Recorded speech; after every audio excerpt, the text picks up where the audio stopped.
البيت يحتاج إلى ثلاثة أشياء.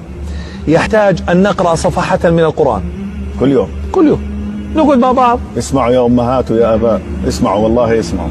نجلس مع بعض، فكل واحد يقرأ صفحة من القرآن. صفحة القرآن تحتاج دقيقتين على الساعة دقيقتين.